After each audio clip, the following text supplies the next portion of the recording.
Next, from a woman from Suffolk who died trying to save 3 children from a raging fire, to a Metropolitan Police officer who braved poisonous gas to save 2 workmen caught up in a Kensington chamber. Both stories of heroism, but there's a twist. They're not from today, but from Victorian London.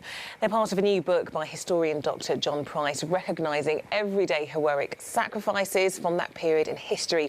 And Dr. Price joins me now, and thanks so much for joining us this evening. Thank you. So, where did this come from? I understand it was about 20 years in the making, this book. Yes, yeah. It must be over 20 years ago now that I first sat in the park. Postman's Park is just near the Museum of London, just by St Paul's, the Museum of London. And yeah, I used to sit in there and eat my lunch.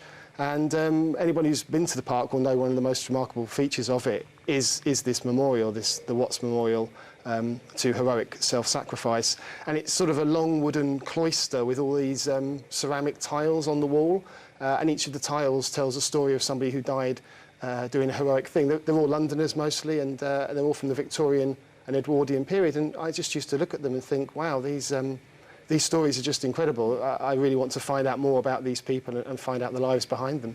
And at the time you were a history student, and you decided to make this part of your dissertation. How did you delve a little bit deeper? How did you find out more about the stories and about these heroes?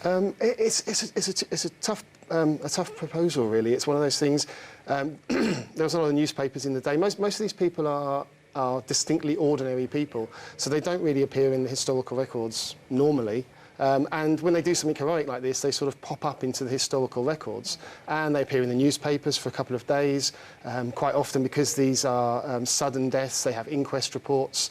So it was newspapers, inquest reports, and then records of births, marriages and deaths, just to try and sketch in really who they actually were. It's easy to find out how they died, but it's finding out who they were. So what can you tell us about this couple here then? Oh, that's Alfred Smith. Alf Smith was a police constable. He was patrolling in central London on, it was the 13th of June, 1917. So, what was that, 2 days ago? It was the 98th anniversary of his death. And he was patrolling. It was the first daylight bombing raid on London by German aircraft. And Alf was sadly killed. In a blast. He was trying to stop some women running out of a factory, and they were in danger, so he protected them, and in doing so he was killed. But that actually, I think that picture was taken on his wedding day when he married his wife, May. I'm very lucky to have got that picture because one of his relatives, I know one of his relatives, his great-nephew, a guy called Rob Jeffries, who very kindly gave me that photograph. And you say newspapers really helped you in your quest to find out more, exactly what happened, and more stories about these people. I guess something like this. Yes, these are the kinds of illustrations that appeared in the press sometimes. This is the funeral of one of the heroes, one of the young boys who died trying to save his brother.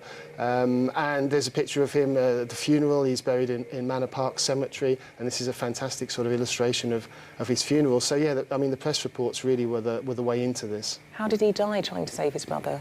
They drowned. They were playing in the water, and one got into trouble, became exhausted, and the other one went out and tried to save him, and they both got tangled up and they drowned. It really was sometimes just as simple as that. How many stories did you uncover? Well, the memorial features 54 tablets. Really? Wow, that many? And there's 62 different people that are featured on the monument, because some of the tablets, the memorial tablets, have more than one name on them. So there's 62 stories and 62 people. So none of them were easy to discover.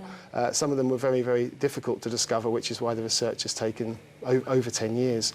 But yeah, there's 62 different stories in the new book. So. Oh gosh. Completely fascinating. It's so interesting to find just the lives of everyday ordinary people, and indeed the heroic behaviour of them. It's completely fascinating. This is what always captured me, really. There's the real people behind the memorial tablets. All right, well, look, Dr. Price, thanks so much for coming in. Thank you very much. Now,